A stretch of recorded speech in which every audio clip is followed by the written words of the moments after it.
big wide world. Welcome to the World Storytelling Cafe, and it's a second Sunday. So it is Mike Rust, the king of Get a Word in Edgeways and many other counties, who is hosting tonight's meeting. Over to you, Mike. Thank you very much, John, and welcome to everybody to the joint session from the World Storytelling Cafe and the Storytelling Festival in Much Wenlock in Shropshire in the UK, Get a Word in Edgeways. So we do this once a fortnight or so, and it's lovely to see people logging in from all over the place. So we've got people from Scotland and from Greece and from Rabat, and we're getting people in from Palestine, I hopefully. And there's always Baba, see, he's always from Washington. He's as loyal as anything. And I see Sue from South Africa. Lovely to see you again, Sue. Just wave to everybody. It's lovely for you to be here and everything else.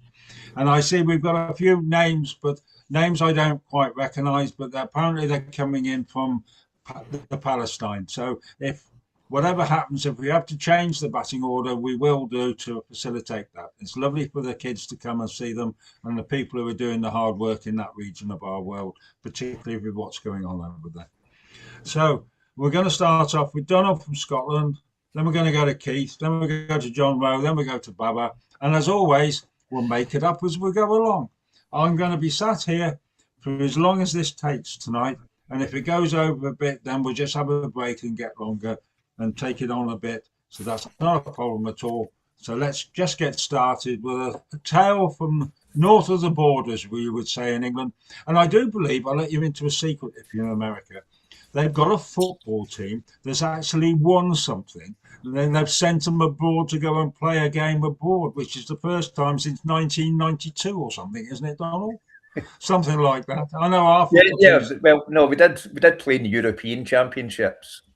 But the World Cup, 28 years. Yeah, so they've all had to go and get passports so they could travel abroad because they don't know and go on an aeroplane and things like that. The last time their supporters had to go anywhere, they were hiring a submarine to go to the Argentine. It was that long ago. That's right. Yeah, it's true. It's true story. Yeah, well, as long as Scotland keep beating England at rugby, then I don't. Oh yeah, bring that up. We don't. Oh, you've frozen. Talk about the things that we lost, like the American Civil War and all that. Like, so talk about things we won, like the cricket. Okay. Go on, then. Away you go. Right. Anyway, right. Here we go. Not civil. Right. This is a story. Everybody mute yourselves. Everybody mute yourselves. Okay. This is a story. It's a take on Cinderella. It's a take on the Cinderella story. And a Scottish take, and I just came across it this afternoon, so we'll be looking at notes here, okay? And it goes, a long time ago, there lived a great and mighty prince. He lived in a castle, as princes tend to do, and the castle was filled with fine furniture and beautiful ornaments. Now, among those ornaments was a tiny glass shoe. And the prince loved it. And he would take it in his hand and he would look at it. And one day he was doing just that. And he thought, what a dainty little woman she must have been to wear a shoe like this. And he decided there and then that he would find this dainty woman, excuse me, and ask her to be his bride. So he called all his lords and advisors together, and he told them of his determination to find her. And after taking counsel with his advisors, he told the knight that he was going to be the prince's ambassador.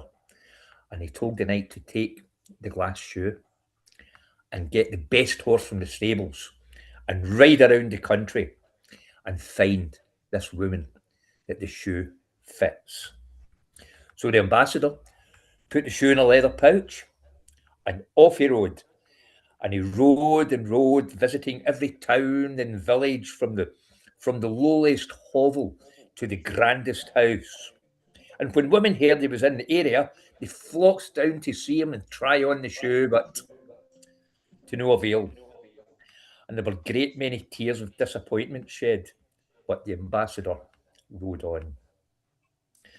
The ambassador eventually arrived at a house where a laird had lived, but sadly, the laird had died, leaving his wife and 2 daughters. Now, one daughter, the oldest daughter, she was very haughty and insolent and self-entitled, whereas the younger daughter was sweet and kind and modest.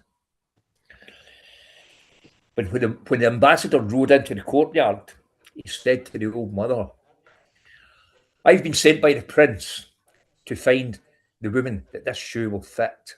Do you have any fine young women in the house?" Well, there was the entitled daughter, the oldest daughter. And she rushed forward, desperate to try the shoe. And the youngest daughter, she just turned and hid away and continued with her work. Because she thought to herself, the slipper would no doubt fit me, but who am I? Who am I to be a prince's wife? I just wouldn't fit. They would laugh at me. They would say, they'd say I didn't belong. Well, the ambassador gave the shoe to the elder sister, and the elder sister hurried away to her room to try it on. When she came back, she was wearing the shoe. But the younger sister noticed that the older sister was looking rather pale, and she was limping just a bit. Well, the ambassador was delighted that he's been successful, and he rode off at full speed with the news. When the prince heard the news, he ordered his courtiers to be ready for the next day to come with him and bring home his bride. Such excitement in the laird's house, with the old mother running around, cleaning the house from top to bottom and preparing the best food and drink that they had.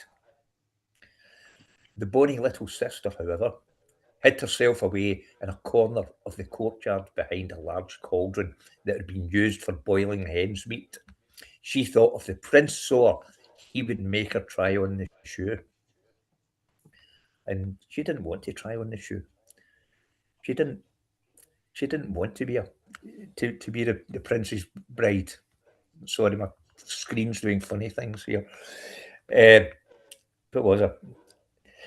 You're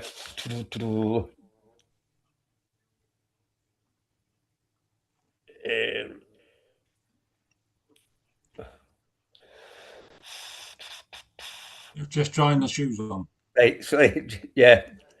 Yes. Yeah. The wee sister, she ran to her room and tried the show, and she came back and she was limping and she was looking pale. The ambassador was delighted and he rode off to tell the prince. When the prince heard the news, he told all his courtiers to be ready for the next day and he'd bring home his bride. Such excitement in the house, and we've done all this bit. Such excitement in the house, cleaned from top to bottom, and the food was made ready. The little sister hid away. She didn't want to try on the slipper. The mean sister ran to her room and put on her best clothes and came down to meet the prince. And when all the introductions were done, and the knights and courtiers had eaten and drank their fill, and wished the prince and his bride a good life, the sister was lifted up behind the prince on his horse and rode off, full of her self-importance, without even saying goodbye to her mother and her sister. But things were about to take a turn for the smug sister. They hadn't gone far when a little bird sitting on a branch chirped, "Nip it fit and clip it fit behind the king rides, but pretty fit and little fit, a hint the cauldron hides." Scots, of course, and it means tight foot and clipped foot behind the king rides, but pretty foot and little foot behind the cauldron hides. What's it mean? Sorry, they hadn't gone that far, and things were about to take a turn for the smug sister. There was a little bird in a branch, and the little bird... Sorry, I've just done that bit. I'm getting confused. What's the meaning of this, the bird's head? Cried the prince, who, in truth, didn't feel happy with the bride that fate had bestowed on him. He really didn't fancy her. Have you another sister? He said. Only a little one, said the mean sister. We must go back and find her, said the prince. And they returned to the laird's house, and a search was made of the courtyard, and the little sister was soon found, all blushes and embarrassment, and she came out from behind the cauldron. Give her the slipper and let her try it on, said the prince, and the older sister was forced to obey. Oh, the horror of the entourage as she removed the slipper, and they saw that she cut off her toes to make the slipper fit. But it fitted her little sister's foot exactly. And when the prince saw this, he lifted the big sister down and put the little sister in place. And the little sister was carried off to the castle, and they had the most spectacular wedding. And for the rest of their lives, they were the happiest couple in the whole of the kingdom. Thank you. That was a bit of a car crash, but as I said, if I've said this once, I've said it many, many times. This is a place I encourage people to come and do new stuff, try new stuff up, new stories, and see how it works. And if sometimes it doesn't go 100% right, so what? We've all done it in our past. Well done for having to go with a new story. Well done. It's like a guard. Thank you for the words. It's like a guard. Wait till you hear it in Marrakesh. It'll be brilliant. Absolutely. I'm looking forward to it. So I'm going to go to Keith from Wolverhampton because we haven't got a Keith from Lincolnshire at the moment. And so we're going to have to track down the Keith from Lincolnshire. So we're going to go from Keith from Wolverhampton. So Keith, away you go. Here I go. And I'd like to tell you the story of the blue violin. But we must go to the town of Cremona in northern Italy in the last quarter of the 18th century. Now picture, if you will, a huge square with cobbled street, and at the end a magnificent church. Either side there are arches, and above the arches are the offices where the merchants do their trade. And it's early morning and the sun is just creeping over the buildings into the square, and people are beginning to move about their business, when the quiet is shattered by the sound of hooves and wooden wheels as a caravan makes its way into the square. And it's driven by a man in red trousers and a white shirt and a red beret. And next to him, sitting there, is a woman with a white blouse and a red skirt and a red bandana. And they stop and they start taking out their wares. Pots and pans and lucky heather for over your door, and pegs, lots of pegs. And people walk past and they look, but they carry on until a small boy steps onto a platform at the back of the caravan, and in his hand he has a blue violin, and he holds it against his chest, and he begins to draw the bow back and forth over the strings, and the music swirls around the square and soars into the air. And a crowd gathers listening. An old man at the back, an instrument maker, is smiling, for it's a long time since he's heard a violin played so beautifully and by one so young. And of course, as the crowd gathers, people realise they do need a new pot, and lucky heather over your door is always a good idea, and you can't have too many pegs. But above the square, in an office, is a merchant in a long robe with a fur collar and a gold chain and a quill, and he's writing in a ledger, a man whose only talent is get people separated from their money. And as he hears the music, he's distracted and irritated, and he goes over and bad-temperedly shuts the window and carries on with his work. And then the rumour begins. That blue violin is magic. Well, of course it is. Who ever heard of a blue violin? And did you hear that music from that tiny boy? That violin is magic, and the people of Cremona love the idea of having a magic violin in their square. Now it is midnight, and there is a full moon lighting the square, and the only sound is the family sleeping in the caravan. But a figure dressed in black is walking along the stone arches. No fur collar this time, no gold chain, no robe. And the figure steals across the square, reaches into the caravan and takes the violin and the bow. He walks off the square to his horse up a side street, and he gallops out of the town into the forest until he comes to a clearing, and even then, with the moon shining down on him, he looks around, but there is no one, of course. And he takes the violin and he holds it against his chest as he'd seen the boy do, and he takes the bow and he draws it across the strings back and forth, and the sound is horrible. And he is shocked, for he thinks this is a magic violin. He begins to move his fingers on the neck as he'd seen the boy do, and the sound is worse. He becomes furious. He becomes furious. His teeth are gritted, his heart is beating. He rakes the strings back and forth. The sound is horrendous. And in his temper, he takes the neck of the violin and he smashes it against a tree and throws it into the undergrowth.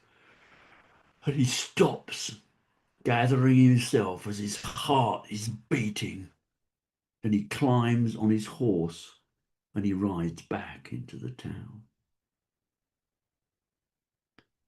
The next morning, the quiet of the square is broken by a small boy crying, by his parents angrily putting away their wares and slamming the shutters on the caravan.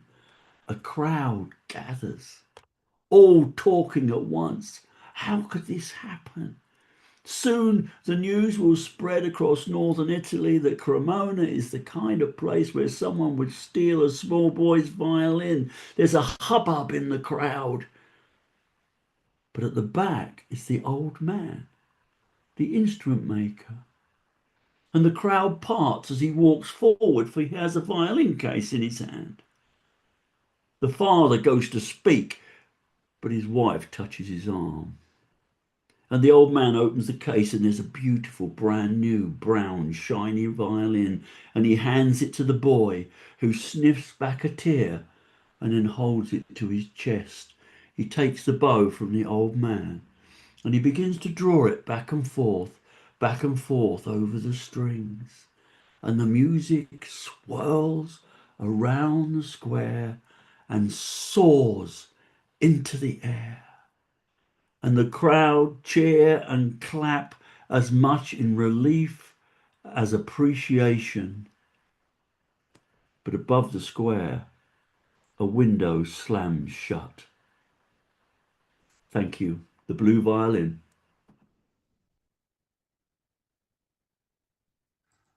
That's lovely, Keith. Absolutely, Thank you do tell that one well. You really Thank do. you. So I'll see you tomorrow night in our club, the Pottery. So get a word in Edgeways. We have a club. It's called the Word in Edgeways, which is the second Monday. It's a fortnightly one.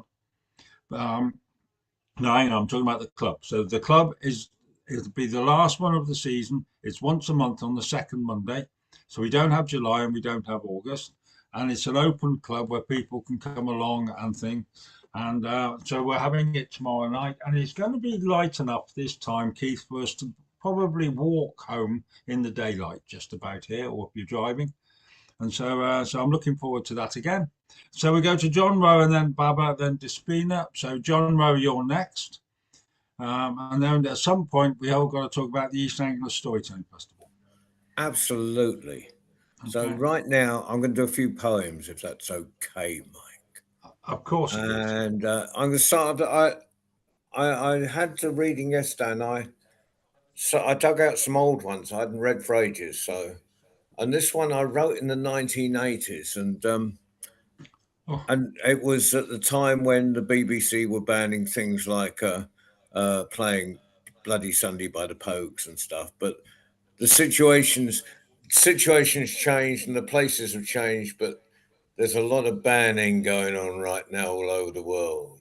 And but just before, John, just before you start, Manuela, if you look up 1980s in a book, you'll have to go to a museum and you'll get loads of pictures of what it was like. Okay, carry on, John. And the only other explanation is in the first line, my father clad in number 8s. Well, number 8s were the working clothes of sailors in the Navy. So, and the Nissen hut was a semicircular, semi-cylindrical hut that we lived in.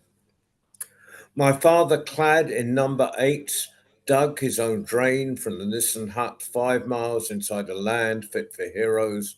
Still, in my perambulator, offspring of the occupation, I, like most creatures, was a bonny babe, and deserving of more than ration box allowed, an extra egg, a rasher of bacon, and these from the farm down the track, residents of Ireland's most wanted terrorist, and the papers tell me they eat children for breakfast.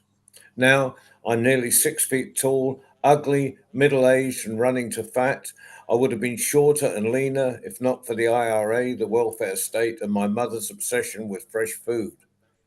And I read about the villains in the papers, and I hear the voices of actors speaking the words of monsters on the television and radio, and every image tells me they are still eating breakfast, children for breakfast, while reasonable men in clerical grey suits and public school accent try to persuade black-haired people to accept a multinational police force thousands of miles away. Where are the powder blueberries in Belfast and Derry? Where is a safe haven for the people who fed me in my cradle? Why can't I hear their voices? Why can't I hear their voices? Why can't I hear their voices? Ireland, Palestine, Sudan, all is in translation. The scream has been amputated from the source, and it's like we can't be trusted with reality. It's like this fragile fragile truth can only be handled by bankers and politicians, men who live in the harsh world of international luxury. It's like the facts must be left to cool before they're diffused, while my father, dressed for the country, digs his vegetables and waits for a minor operation in a land where heroes are made in Hollywood and the welfare state is disappearing as fast as the rule of law he clings to, while others eat children for breakfast, dinner, tea, and supper. And I think I wrote this after George Harrison died, all in memory. All you need is love, an anthem to live by, and he did, and we did, and earlier, as I hitchhiked through Derbyshire mining villages, young men in the chippy on Friday night in brown collarless suits, high white shirts and elastic-sided boots, and a pocket full of shillings for the jukebox played 45s from the floor, while girls wrapped in bright red PVC shuffled on the heels, and in Finland, on my first Northern Christmas, roll over Beethoven Liverpool style cuts through the ice in cafes where they threatened to beat me up for looking like a gypsy. Each phase of my youth from 15 on was marked by an LP from the Lads. And it's a sad black and white footage on the television that mirrors the rain on the pain of my memory. They told the world of the journeys we were making in our heads, reinvented relationships with honesty, and sang and sang and sang. And all the while, we knew it was special, and all the while, we knew it was poetry. As if to confirm our beliefs, they gave us poets for our time. And now, my sweet Lord, in this time when peace is at a premium, he rests in our memories with love, and the peace he lived for the whole earth. And I'm going to finish on this one. I wrote it with. We were going down to a youth club. I was with another poet. We were going to do a sing in the youth club, and this kid wanted to come with us, and we said, yeah. He was a runaway. We said, yeah, if you ring your dad first and say where you are. So he did, and but then a local resident came, grabbed him, smashed him up against the side of a door, a car, claiming that he had set off his car alarm or something. But anyway, so I wrote this thing. Sometime between taking us out of the factories and the end of the Second World War, children used to play in the street. When I was a new Elizabethan, 6 years old, preparing for the age of discovery by staying on the pavement and learning my curb drill. They told us at school it was safer that way. But we should have made more of a stand than simply sniping at Jaguars with catapults. Now the cars drive children into the doorways of flats and other people's front gardens, keep them safe from the pavement in case a passing exuberance sets off the alarm. Danger! A child is free on your street. Lock up your mothers. Call out the militia and the vigilantes. They used to bus children from the cities once a year. Give them a taste of the countryside or sea. But that was when we were poor. Now we are rich, we simply abandon them and look back with nostalgia at the time when people really knew how to enjoy themselves. At the end of my road, they are building on the playing field, and the wood now 3 meters wide is designated a nature trail and must be treated with respect. Opposite is the cemetery, and children must be accompanied by an adult, and the riding of bicycles is also forbidden. Across the other side of town, a church has this notice on a windowless wall: the playing of ball games is strictly forbidden. Suffer little children to come unto me, but it's been 2,000 years, and he forgot to tell us to keep a space free for the meeting. And from that, I'm not sure. Apart from that, I'm not sure saviors that spend their time with children and prostitutes without having completed the appropriate courses can be relied on to be truly cost effective. Meanwhile, the neighborhood watch has a captive, 15 years old, and he doesn't give a monkey's. As they throw him against the side of Mammon, all there is terror, and that he knows inside out. Next month he is 16, and we can put him back in the factory until the next World War. After all, his training is complete, and tonight is the graduation ceremony.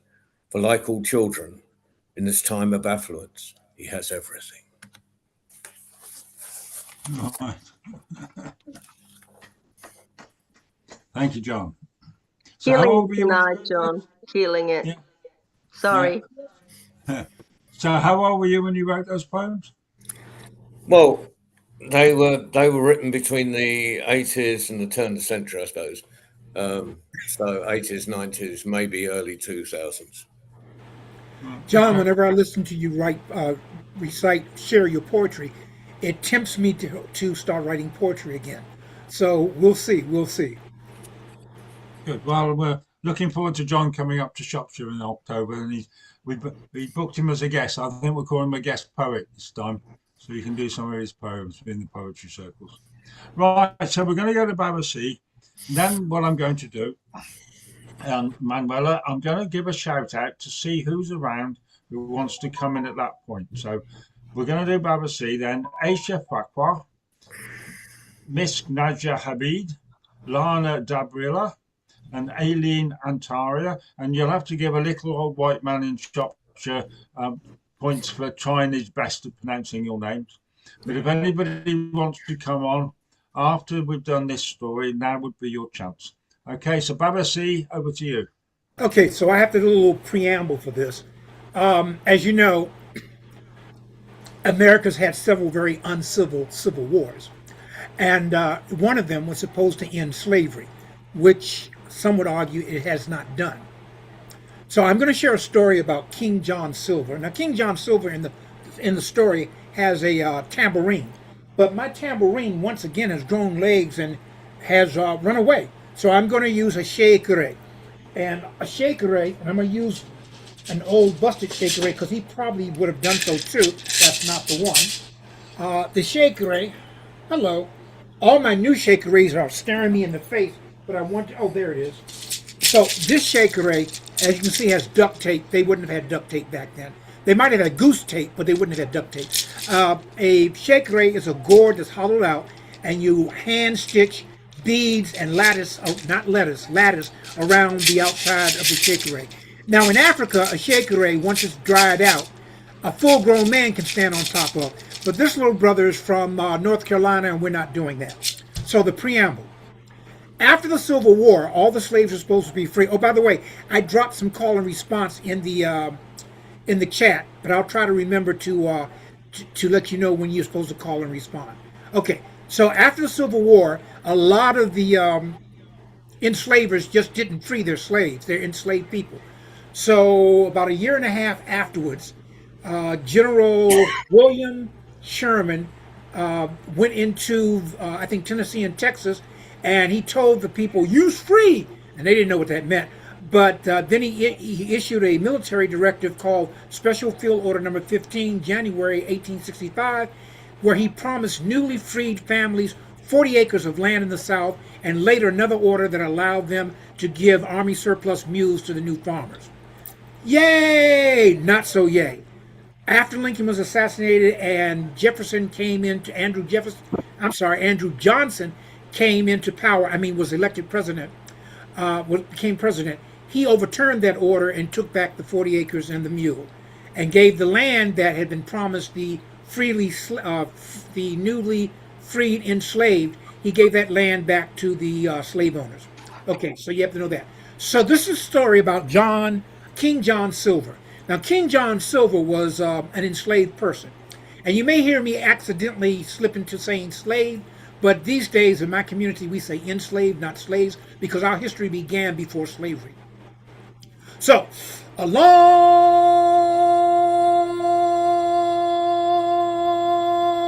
not that long ago, but anyhow, a long time ago, there was a plantation, and there was a enslaved person called King John Silver.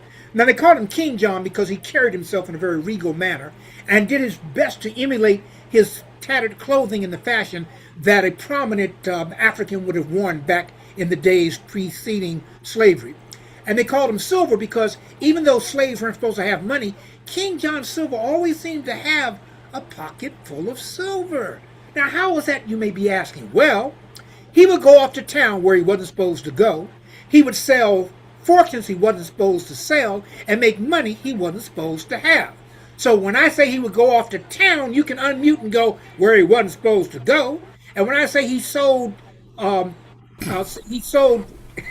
fortunes he wasn't supposed to sell, that'd be your part, and made money, and you unmute and say he wasn't supposed to have. In fact, doing that thing, you might just leave yourself unmuted. Okay, so King John Silver. Now everybody loved King John Silver because King John Silver he tried to make the best. No, he didn't try. He made the best of a terrible situation, and he would help the women folk with their task and so forth. And he showed the men folk how to make their task a little bit easier. So everybody loved King John Silver, except for two of the so-called master's favorite slaves. I think their names was Leroy and Roy Lee, and they. Just put it this way, they weren't the sharpest tools in the tool shed.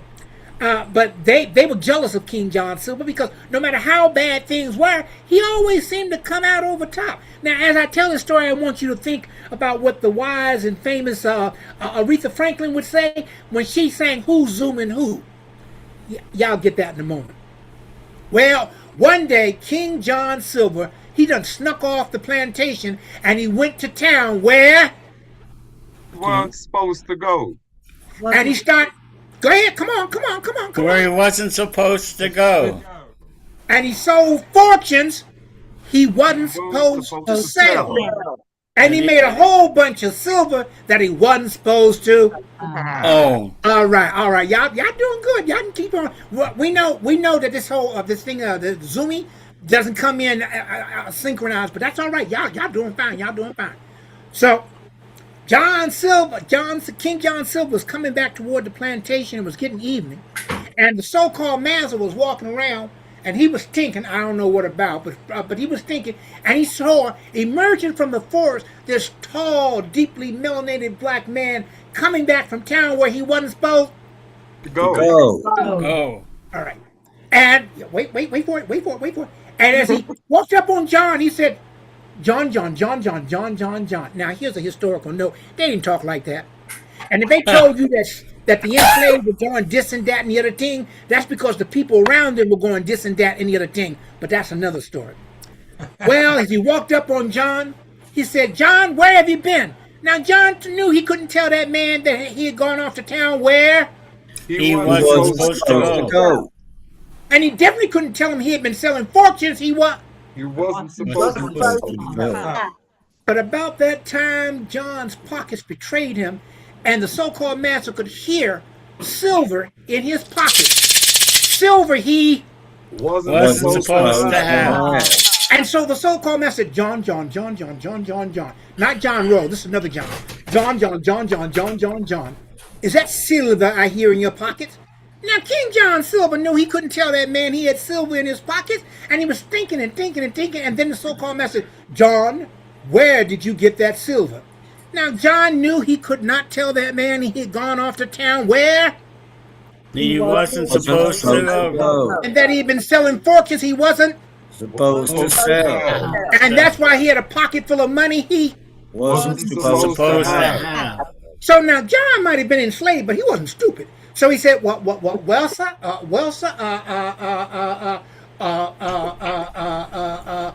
but the so-called master didn't have any patience. Snatched the money. He said, John. You're my favorite slave, but I'm afraid I'm going to have to make an example of you, and tomorrow I'm just going to have to drown you. And King John Silver said, well, sir, that's right, because that's what I would have said. He said, well, master, I suppose you got to do what you got to do.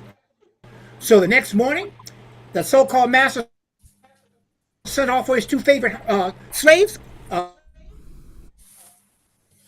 and his names was Leroy and Roy Lee, and he said, go find me a croaker sack and a great big anvil, the biggest anvil we got. So they came back with a croaker sack. Now, for you city folk, a croaker sack is like, well, have you ever seen a 50-pound sack of potatoes or a 50-pound sack of anything besides politician promises? Well, that's a croaker sack. It's very coarse material, and he put John down in the croaker sack. Oh, what? And said, now, John, I know you're going to throw me in the river and drown me, but if you just put me in this empty croaker sack with me, i's full of air. Now, we know he was full of something. I's full of air, and I'll swell up and float back to the top. So, yeah, you better put an anvil in here with me. He said, John, I've already thought about that. I've sent off Leroy and Roy Lee to bring you to find the biggest anvil on the plantation. Now, as I told you, Leroy and Roy Lee, they weren't the brightest, they weren't the sharpest tools in the tool shed. And they found a great big anvil, and they said, yep, this is the biggest anvil we got. Sure is. Never seen an anvil bigger than that. He forgot to tell them to bring it back. And after a while, the so-called master got mad and stomped off to go find Roy Lee and reload. And like I said, he wasn't stupid. He untied the croaker sack, slipped out, filled the croaker sack with some stones, tied it, and put his old work shirt on top of it, tied it shut, and hid behind some bushes. And when the master came back, he said, John, are you still in the croaker sack? He said, yes, sir, master, I'm still in the croaker sack. So he undid the croaker sack, so John's work shirt, and had Roy Lee and drop it on top of him. And John went, oof, because like I said, he wasn't stupid.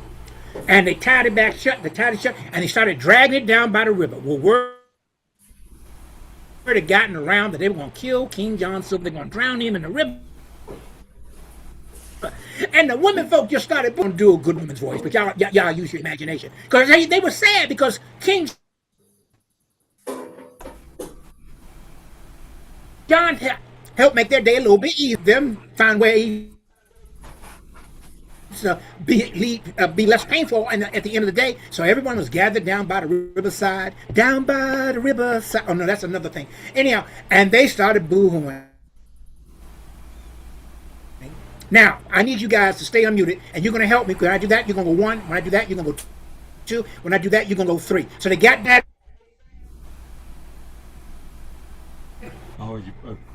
And they said, Waking up. Yeah. unmute. I'm breaking up. I'm breaking up. Yeah. Am I still breaking up? Go, try again. Let me see what ooh. Okay, so when I do this, you got to say 1. When I do this, you got to say 2. When I do this, you got to say 3. So they're down by the river and they're taking that croaker sack, swinging it back and forth.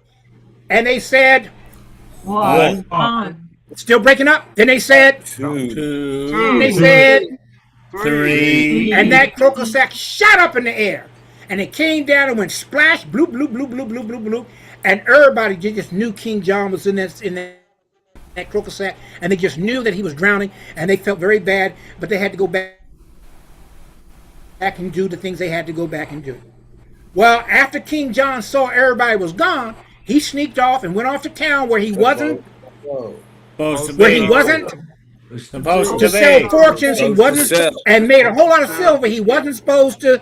Yeah, see, I'm making it easy for y'all. I'm making it easy for y'all. But y'all's a good audience. Y'all keep on listening. Maybe we'll have s'mores later on. No, we're not going to have no s'mores. But anyhow, so John sold that silver all day long, came back that evening, and the master was feeling bad because he thought he had killed John. And I just got to ask you, if he was feeling bad because he thought he killed John, how do you think John would have felt if he was killed?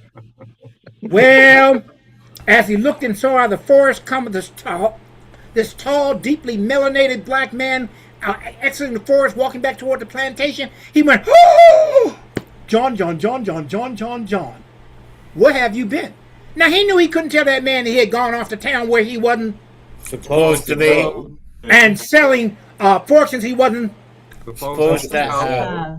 And about that time, King John's pockets betrayed him again, and the master heard all that silver he wasn't supposed to.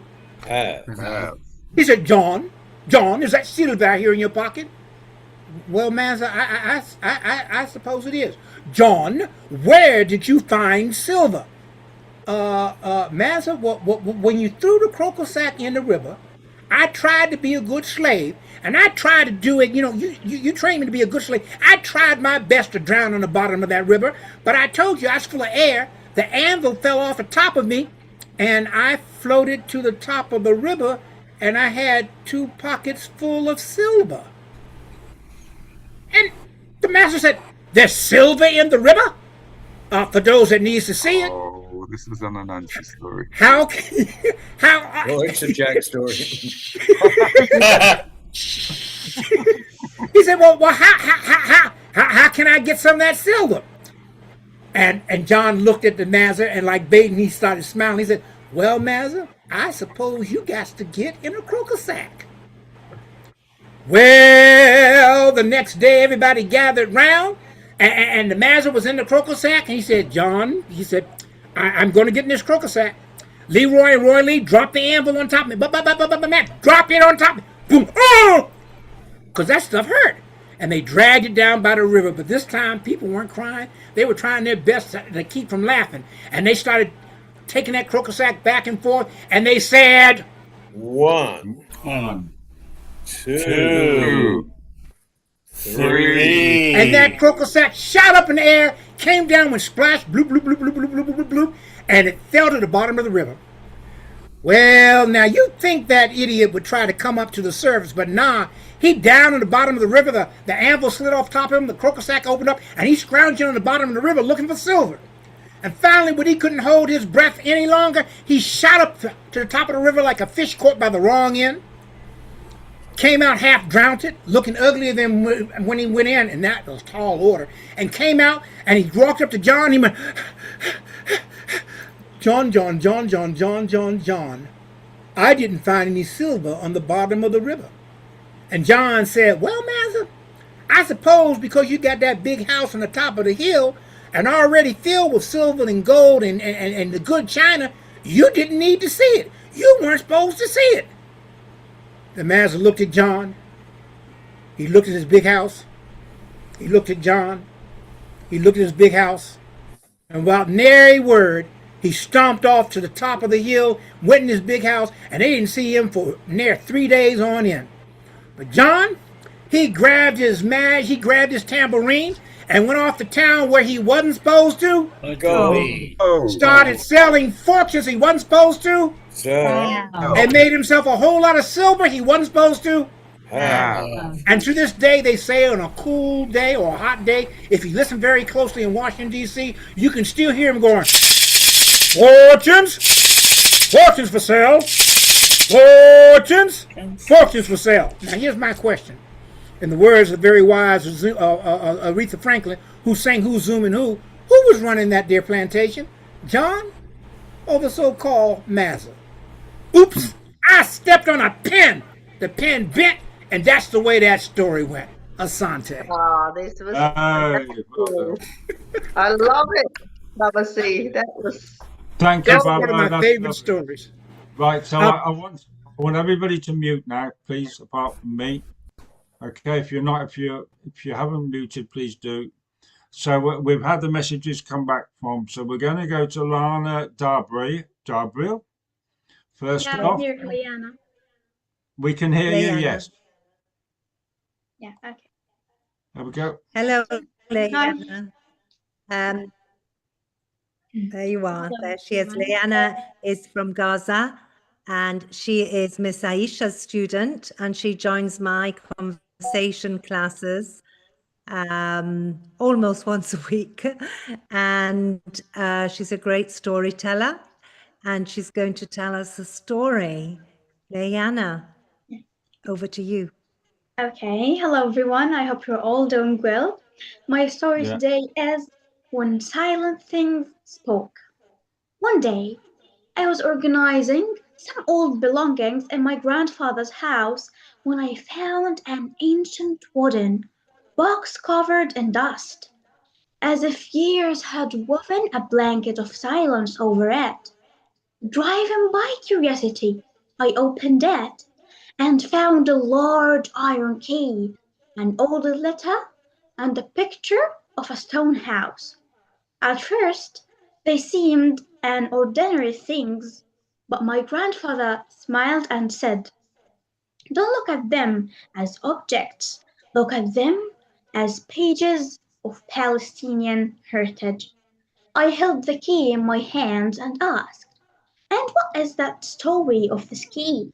He said every old Palestinian home had its own key, and these keys were made from strong iron and carefully perceived. They were not just a means to open doors, they were a symbol of the home, family, and memories, and a faithful guardian of stories that once lived within the walls and in the hearts. Then he picked up the old photograph. It showed a spacious stone house surrounded by trees, olive and orange trees, standing tall as if resisting time through its silence. My grandfather said this is how Palestinian homes used to be. They were built from stone that kept them cool in the summer and warm in winter, and they had an inner courtyard where the family gathered. The house was not just a place to live, but the heart of social life, a harbor of warmth and a home for memories. Then he took a yellowed letter from the box, its age worn by time, carrying the sense of the past within its folds. He said, before phones and modern communication, letters were how people stayed in touch. They wrote their news by hands, carrying longing and love in their words. A letter was a long journey, yet it arrived filled with emotion, as if carried its sender's heartbeat between the lines. While I listened, I began to imagine the life in those days. I imagined vast fields stretching like green carpets, and farmers harvesting wheat with hand sickles before modern machines replaced them.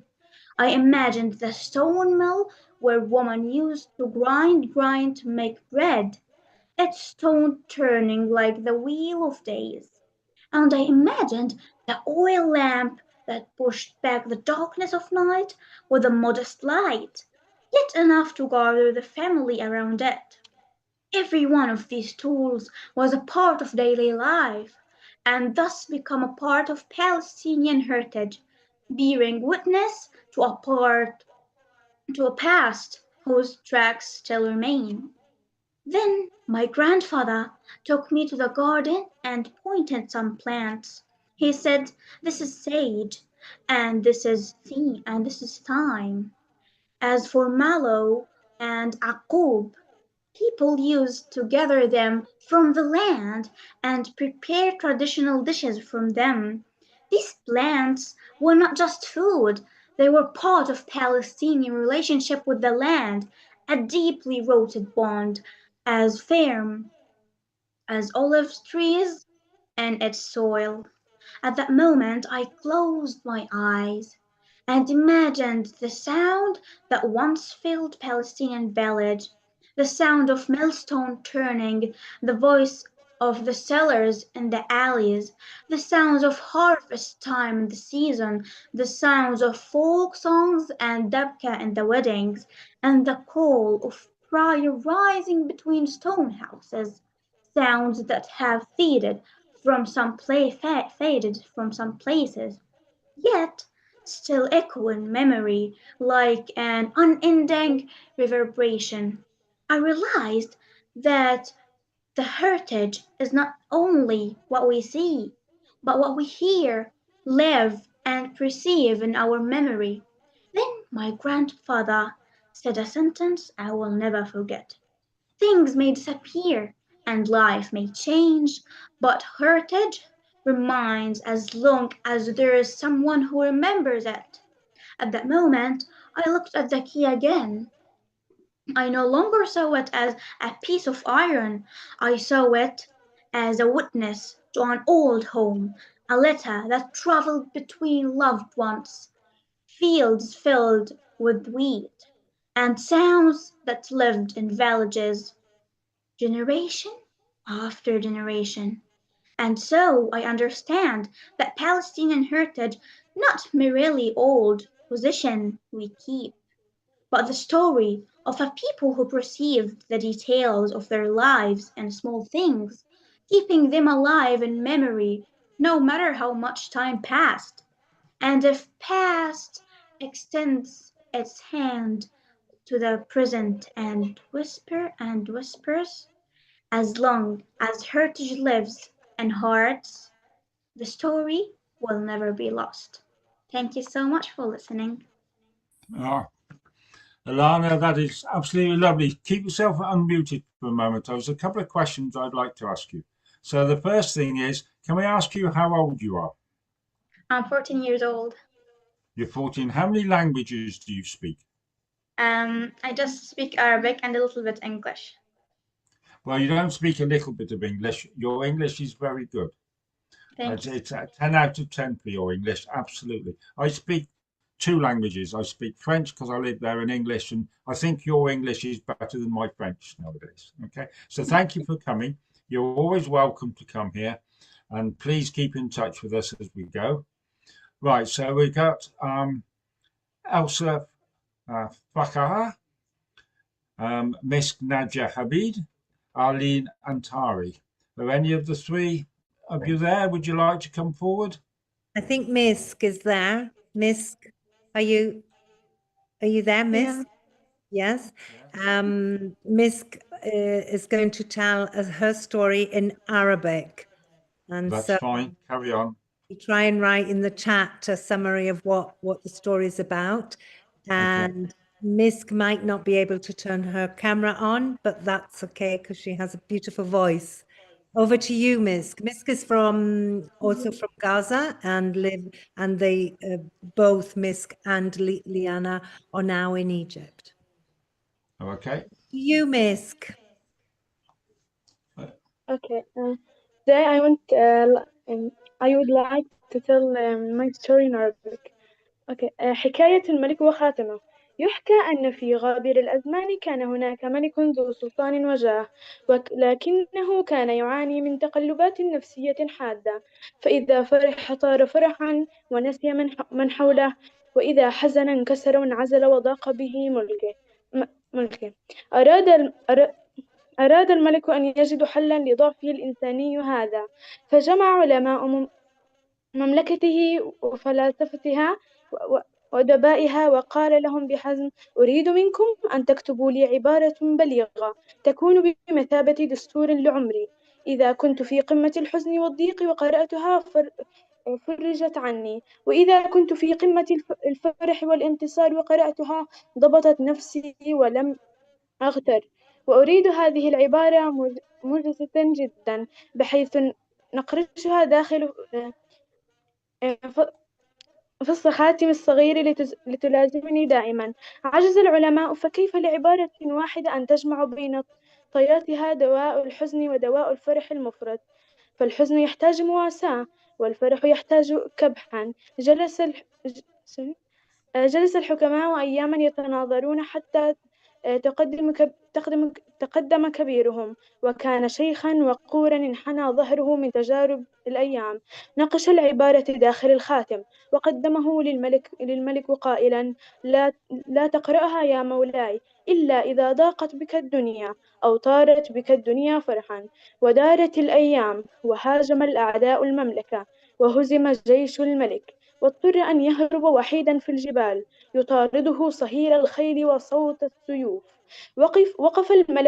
وقف الملك عند حافة هاوية، وشعر باليأس التام، وكاد الإحباط يقتله. فجأة تذكر الخاتم، نزعه من إصبعه وقرأ العبارة المنقوشة في داخله. كانت العبارة تقول: هذا الوقت سوف يمر. تأمل الملك العبارة: هذا الوقت سوف يمر. هدأ روعه وسكنت نفسه، وعلم أن الهزيمة كالحزن، سحابة صيف عابرة. فجمع شتات نفسه وعاد ونظم صفوف جيشه، وقاتل حتى استرد ملكه بنصر ساحق أذهل الجميع. وفي يوم النصر العظيم أقام الملك احتفالا مهيبا، وعزفت الموسيقى، وصرخ الشعب باسمه ممتنا. انتشى الملك بالفرح، وشعر بأنه أعظم من على الأرض. وفي قمة هذا الزهو نظر إلى يده فلمح خاتمه، فقرأ العبارة مجددا: هذا الوقت سوف يمر. فانخفضت رأسه تواضعا، وزال غروره، وعرف أن النصر كالفرح زائل ومؤقت، وأن الدوام الحال من المحال. شكرا. Thank you. Well, thank you very much, Miss. That was a lovely story and it was well told. Now, what I'm going to do is I'm going to get the transcription of that, and we're going to send it over to Marrakesh, and I'm sure my friends and colleagues over there will get that transcribed into English. And then I'm going to ask one of our people who have listened to that to tell us the same story in English. So I'm sure we've got some volunteers who are happy to do that. But Yeah. I might be able to do that, Mike. First thing we'll do is we'll get it transcribed. Absolutely, man, we'll do that. Okay, so the first thing we'll do, we'll get it transcribed, and I'll start talking to the nice people and our colleagues over in Marrakesh who will be the people who will ask to do that. Right, who else is around now? So we've got an Aileen Antari or Aisha Pakwa. Aisha is their teacher, so Aisha is... Just turn your cameras on for a second so we can all wave at you. Yeah. If you can. If you can hear my voice, turn your camera. If you can see us, we're all waving at you. Okay? Right. That's lovely. Okay, so I'm sure that maybe I've got people. Go on. Sorry, Aline, are you there? Yes, I'm there. Okay. Oh, good. There you are. Aline is from Nablus, and she's going to tell us a story. In what language, Aline? In English. In English. Right. Thank you. You can tell your story, Aline. Hello everybody, I'm Aline, and today I'm gonna talk about the clever turtle and the cruel Lion King. Once upon a time, in a lush green forest, there lived a very clever turtle named Tino. In the same forest, there was a fierce and cruel Lion King who loved to hunt animals just for fun. One day, the king caught Tino. He roared, "You are too small to be a good meal, but I will punish you anyway. How should I destroy you? Should I throw you against the rocks or throw you in the deep river?" The clever trick.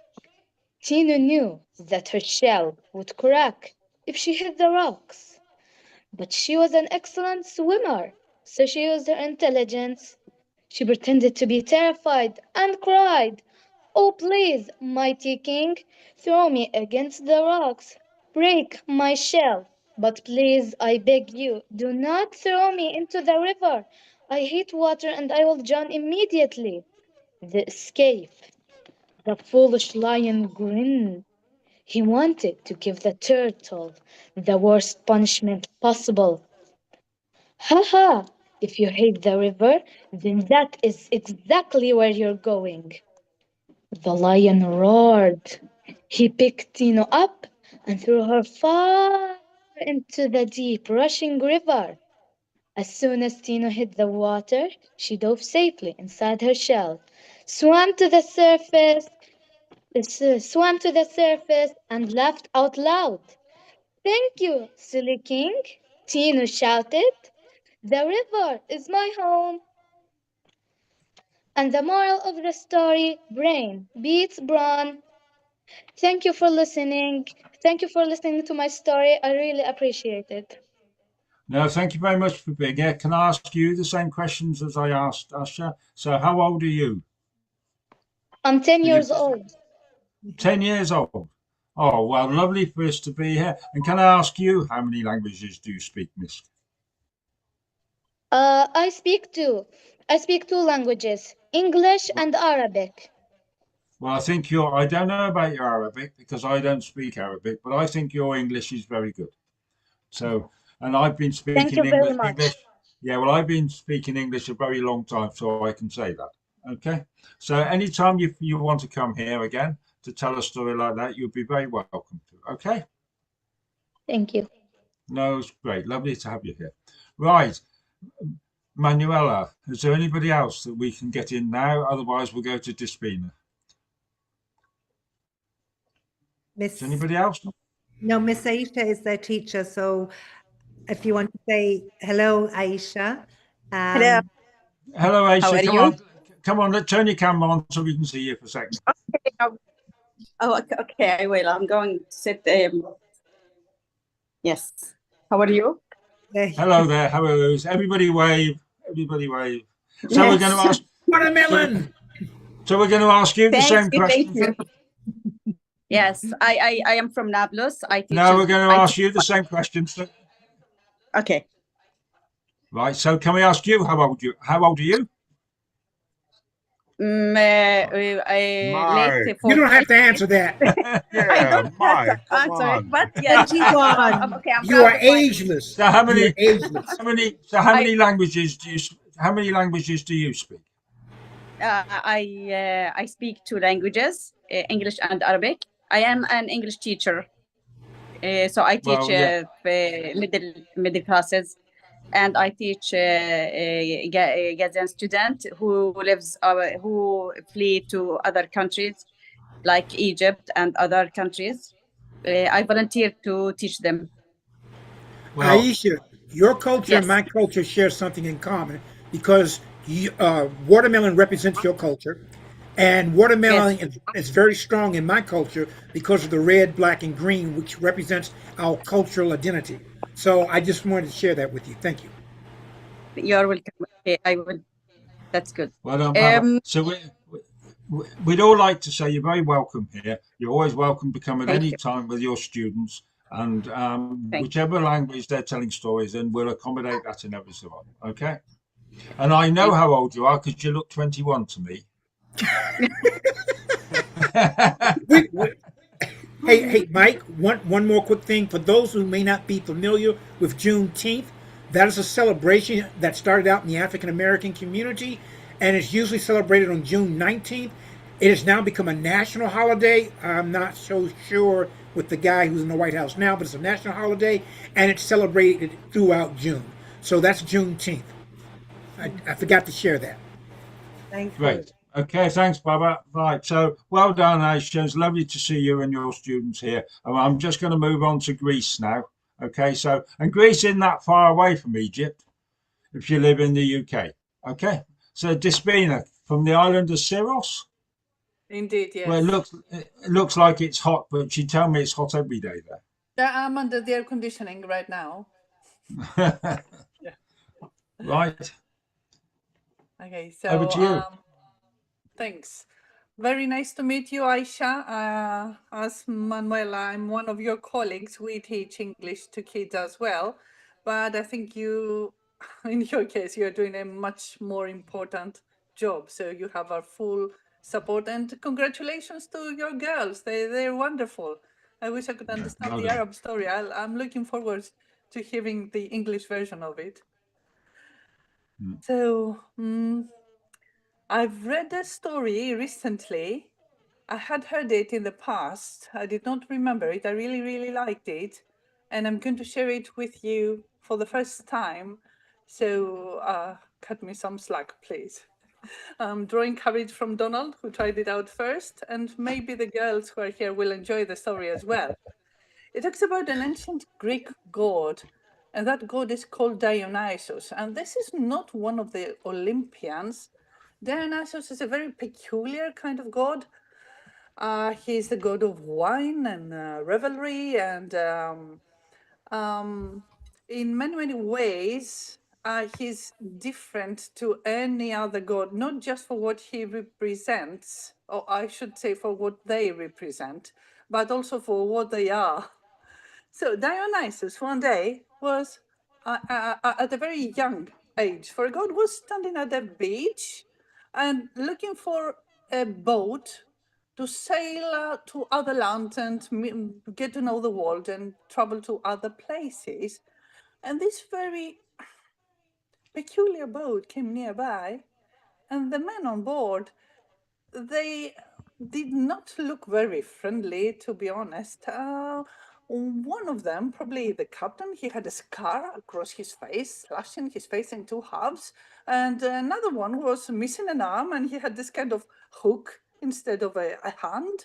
And, you know, they looked rather toughened by the seas and the travels. But still, Dionysus was very young, and he did not know the world, and he did not know people. So he trusted them with taking him to another place. So, of course, he was welcomed by those sailors, those very strange sailors. And once they set off and they were mid-sea, those sailors who had treated him nicely and spoke to him politely thus far, they were no longer kind. They grabbed him and they dragged him to the downstairs in the what do you call that part of the boat when you step under the deck? Somebody help. The hold. The hold. The hold below the hold. The hold below. Thank you very much, Evita. So they took poor Dionysus to the hold, and they took all his money, and they tied his hands. And all this time, insulting him, calling him names, he did not flinch. While one of them held him from the back, and the other one, very tough sailors these were, was tying his hands up with rope. He just had this smile, this benign smile on his face, and they could not understand why this guy was not being intimidated. Well, they tied him up really tight, and they turned and were ready to exit the door. But when they turned to check on that weird boy, his smile was still on his face, and his hands were free, and he was waving at them. Well, that took them by surprise. I mean, the sailor who had tied the knot was sure he had done a good job. These were men who had spent a long time on the boat, and they knew all kinds of knots. But the other guy, the other pirate, as you will have understood by now, said, "Are you drunk or something? You did not tie that boy well. I'll do it. You hold him this time, and I'll tie him properly." So the first guy held Dionysus, and the other guy said, "Maybe it's too easy if you do it up in the front," and he twisted his arms to the back and started tying them up there. And all the while, Dionysus had this smile on his face. But the knot was done.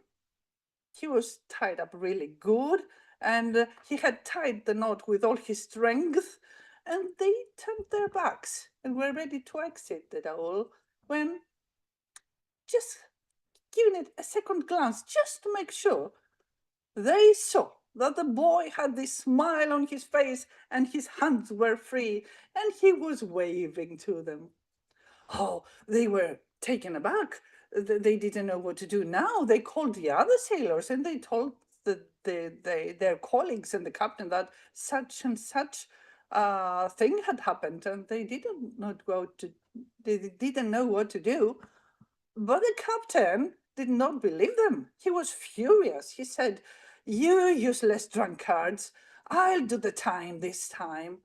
So, with all the men watching, he took hold of Dionysus' hands, tied them up really high, and pulled them up from one of the beams, the wooden beams up there on the dock, and pulled the rope down. And Dionysus, his hands were out, his arms outstretched, hands up there, half hanging from the wooden beam.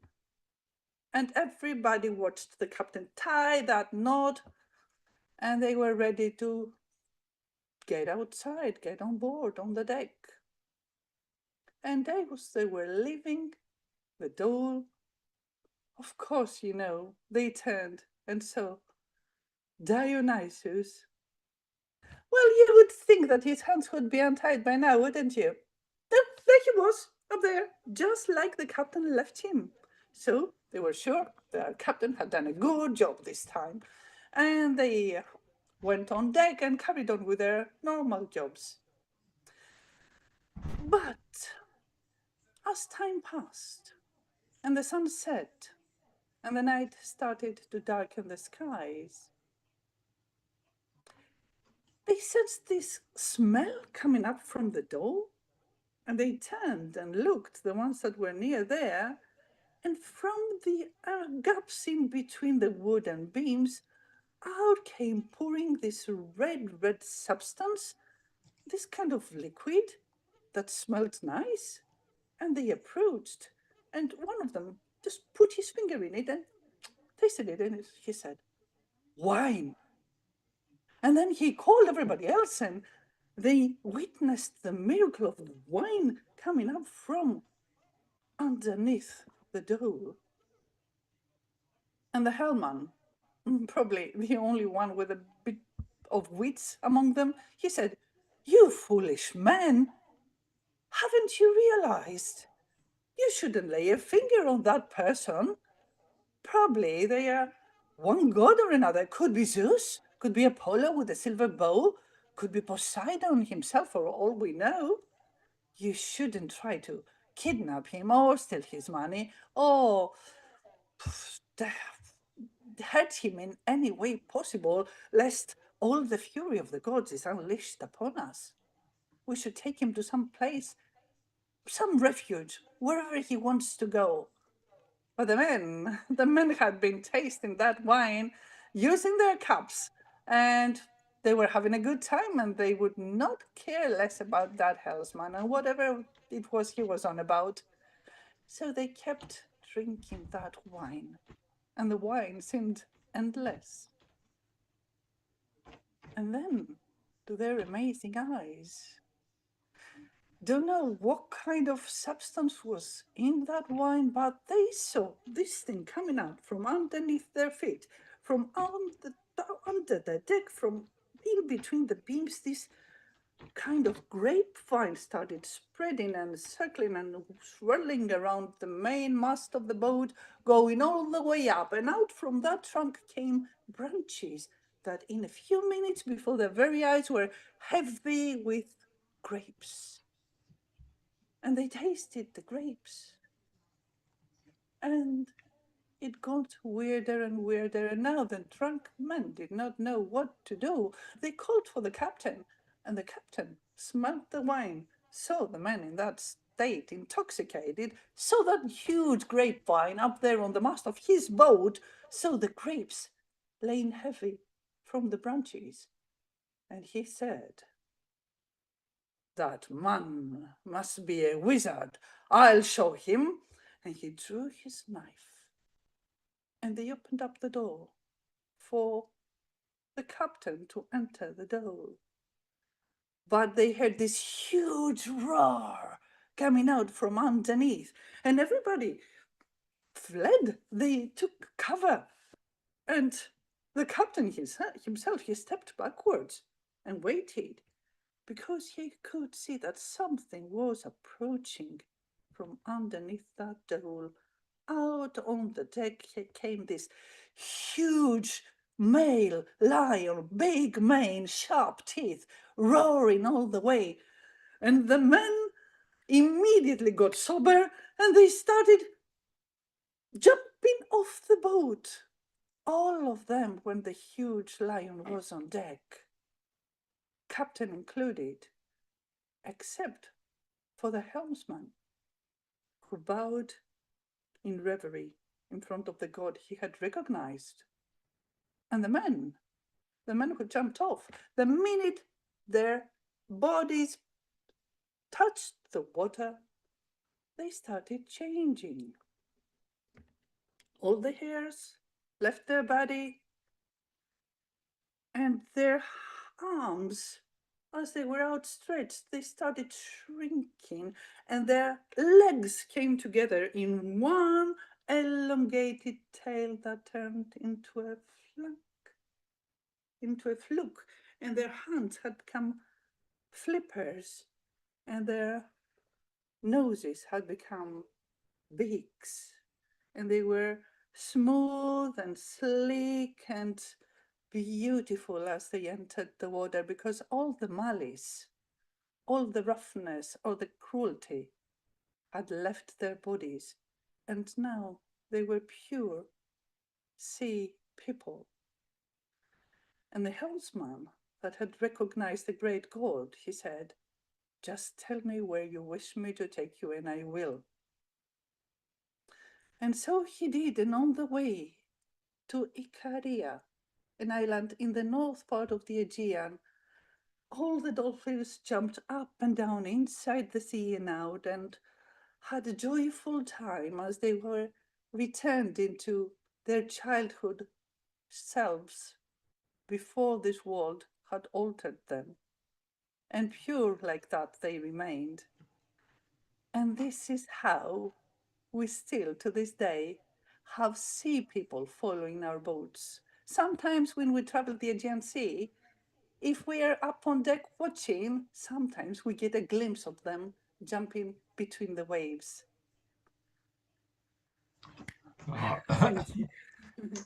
Thank you, Despina, and that's lovely. So I'm just going to have a reset now for just a couple of moments, because there's a couple of things we need to do.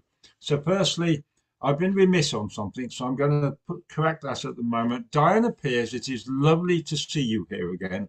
I haven't seen you for ages and ages. You're looking even younger than you normally do, and it's very welcome for you to be here. Are you going to do something for us this evening?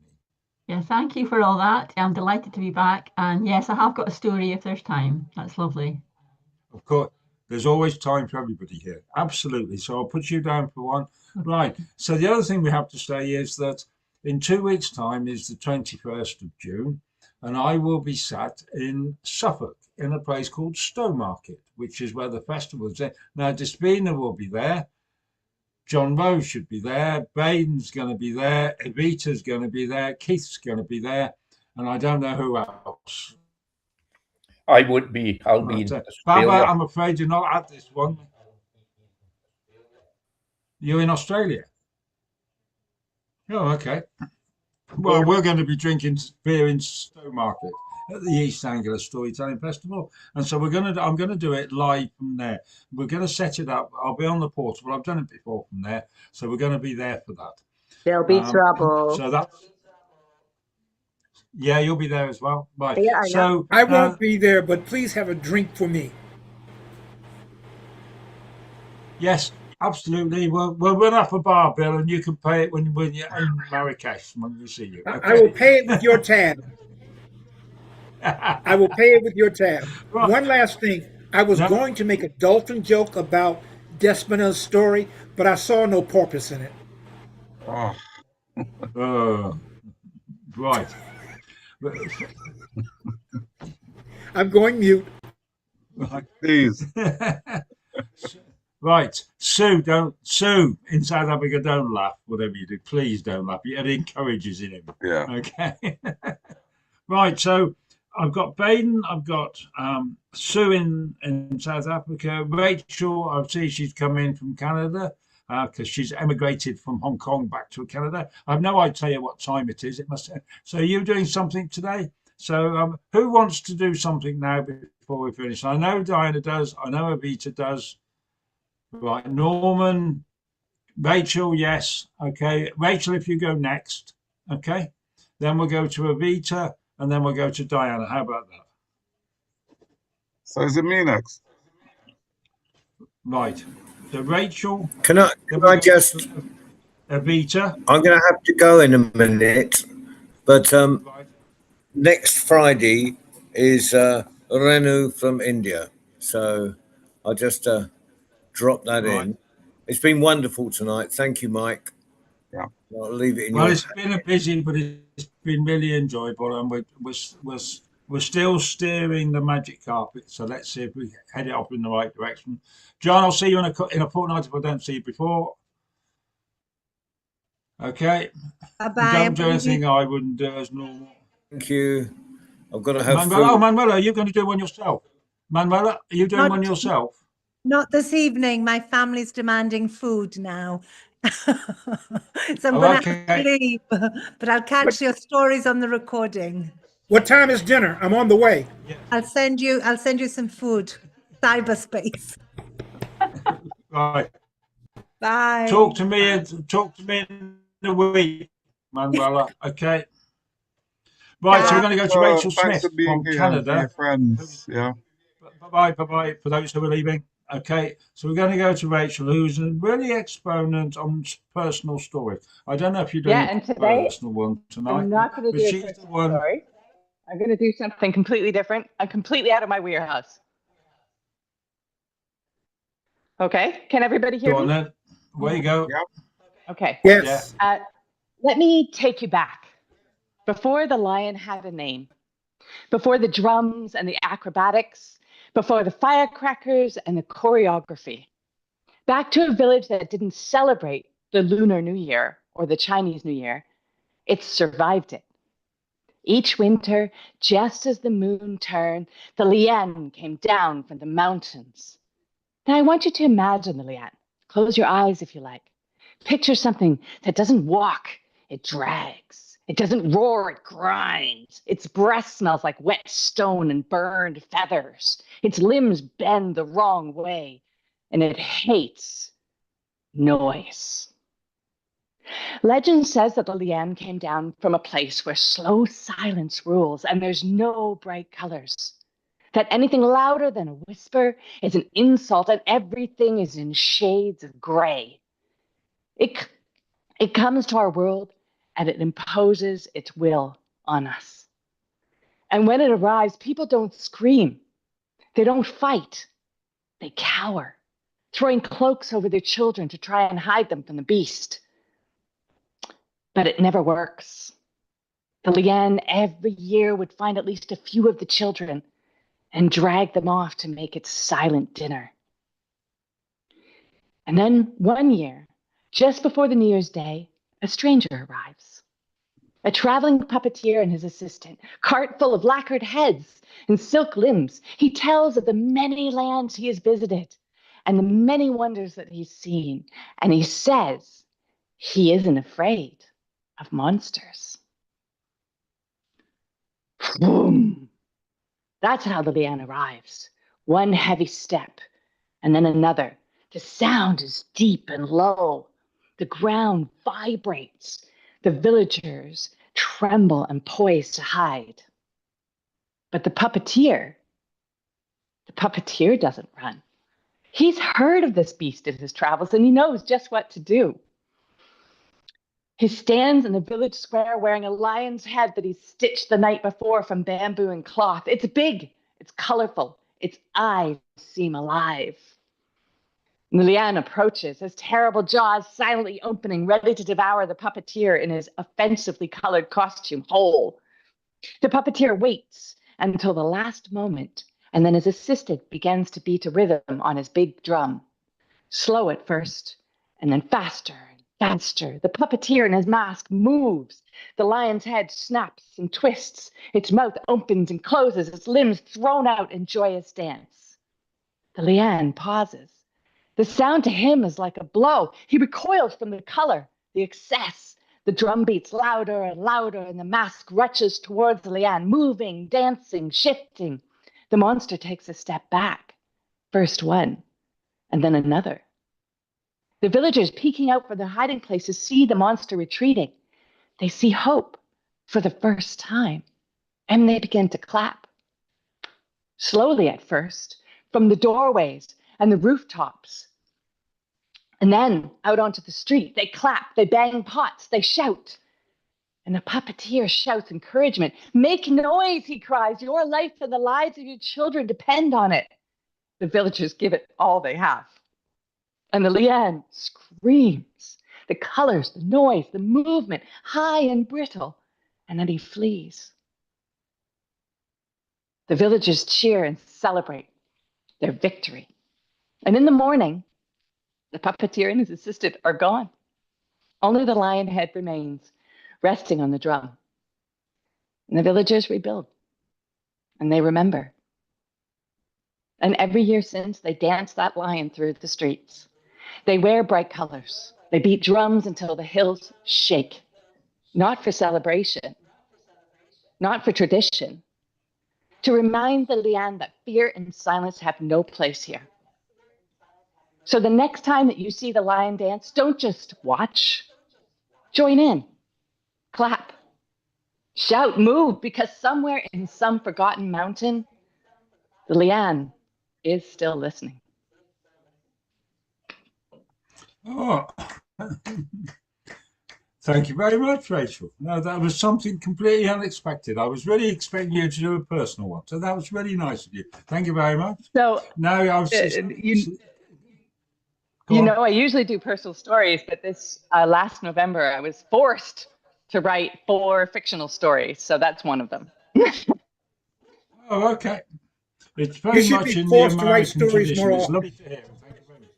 Yeah, absolutely. So we're going to get you over here and we'll force you to write some more. Okay. Right, so we're going to go to Avita, and then we'll go to Diana, and then we'll finish up very much, not least, but Baden to finish. So we're going to go to Avita. Now, I'm not quite sure if Avita's speaking English or Arabic or whatever she's doing. No. I think all the people from Palestine have gone, so we might give this a miss. And Manuela has gone as well. As you can see, the multiculti, that's a German word for multicultural, a multiculti. So I was born in Switzerland. I have Romani Gypsy roots. I'm wearing an African continent T-shirt. I'm wearing a Palestinian necklace and the keffiyeh, and my heart just beats for everyone. And today, I was very busy with grandchildren, as I am before I leave for the UK. And I just said, I've done this story and that story, let me find a new one. And I was on the train and I just went through quotes and stuff like that. And, the universe always provides. I came across this beautiful short. Is it a poem or a story? You all know that this girl here likes to flirt with Hafiz and Rumi. I love my Sufi mystics. And by chance, thank you, universe and goddesses and everything else, I came across this on the train. So it's very young, and thank you, Mike, for giving us the space here for trying out new things. So I might have to, this is my cheat sheet here. It's just drawings, as you know, that's how I go. But I really do love it. This particular poem tale is a modern adaptation of a very old bit of writing and reciting. It comes from the Ilahi Nama, which means the divine book. And this one in particular is about Attar of Nishapur. Attar of Nishapur, in English only known as Attar, was actually a pharmacist who really understood human desires and suffering. He wrote great poetry. He wrote books, many books and stories about birds and life and the soul. He was actually a great, profound inspiration to Rumi. And here I found this wonderful, very short poem story. And I shall introduce it, as I always do, and very aptly, with a little Persian entry to a story. Yeki bud, yeki nabud, khir az Khodaye mehraban bichas nabud. Once there was, and once there wasn't, but the only one that knows is God, Goddess.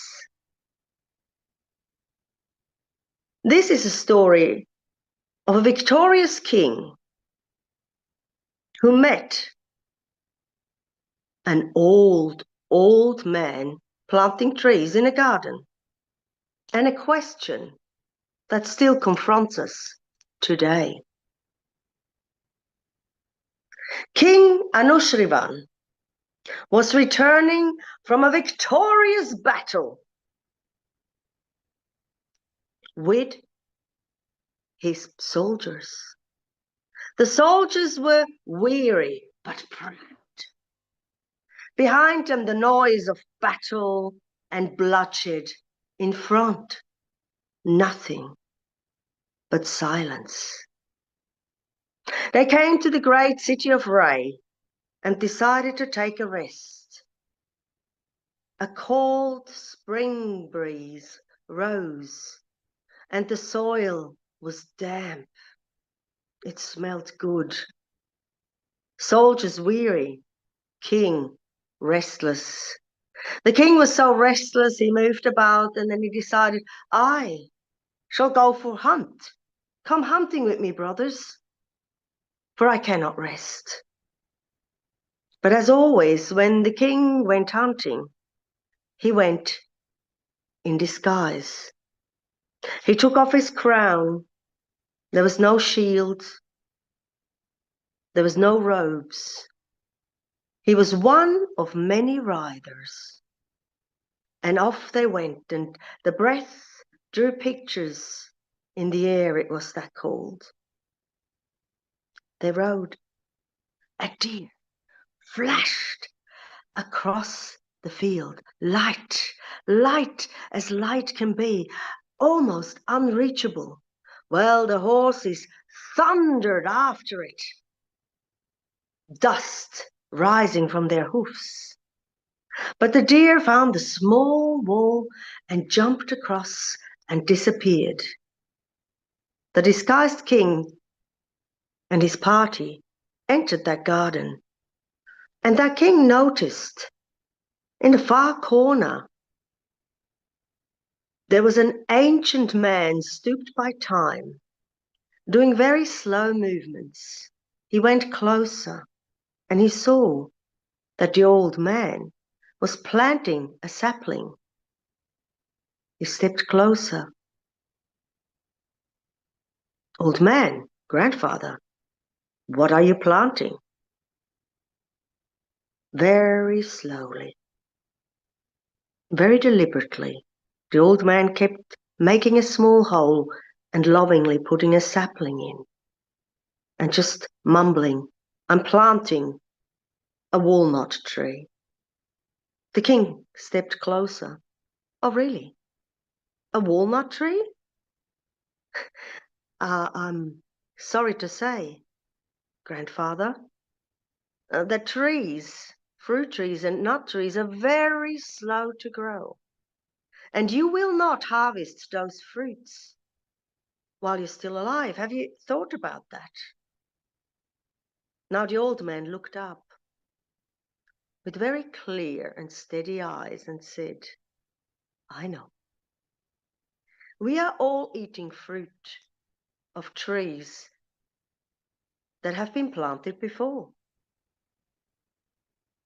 Our fathers have planted trees not for us, but for generations to come.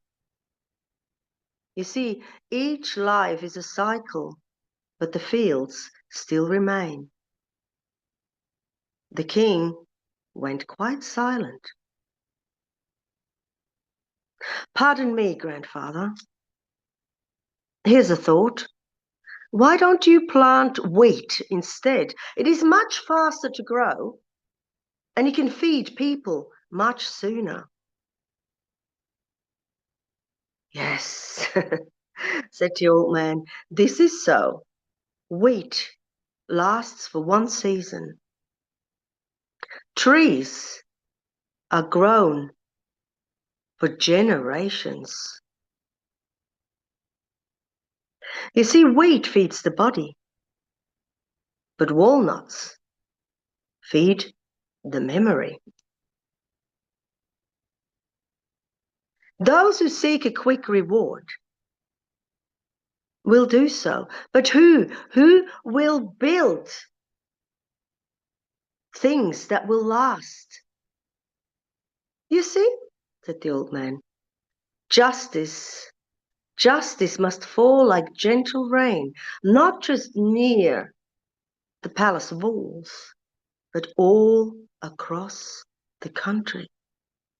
So a true leader will not just think of his own things, but of further away."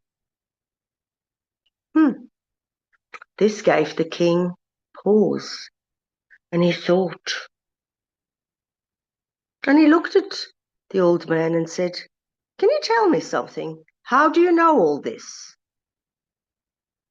The old man gave a gentle bow and a beautiful smile and said, "I've learned this from time and by listening to trees. For you see, trees don't rush their fruit. Sweetness comes slowly. The roots are unseen. And like sweetness coming slowly, so does wisdom." Now the king stood back. He commanded some gold to be brought. "Bring some gold. Bring this man a bag of gold." He put it down in front of the old man. The old man just looked at it and gave a gentle laugh. "You know, sir, my trees have already borne fruit way before they've reached the sky." With this, the king took out his crown, took off his disguise, and he said, "I want you to build a school here. I want you to teach. For now I understand that knowledge is a living tree. Palaces will fade. Gold, whoop, will disappear. And the only thing that will endure is wisdom, learning, and knowledge." The king rode home, a changed emperor, for he had understood one thing. that the seeds we plant today will be harvested in the very far future. And he wanted to make sure that he and all the storytellers assembled here plant seeds that will nourish the future generations. Well, thank you, Rita. As always, a lovely story, well told. Right, so we're going to go to Diana next, and then we're going to go to Baden. Norman would be the one person I saw you there. Are you doing something? He text me or something. I have something very short and an announcement. Right. Okay. Well, we'll get that fitted in. So we're going to Diana next. So Diana, it's lovely. As I said, it's lovely to see you here again. So you're still back up in Scotland? Yes, I'm still here. Sunny weather at the moment, which is great. So yeah. Well, it's bloody raining down here. So. Lovely to be here. Anyway, I have a story for you. It's quite an old one. I loved your story, Evita. That was just wonderful. Anyway, here goes. A long time ago, there were kingdoms, far more than there are today. And of course, every kingdom had its own king and queen.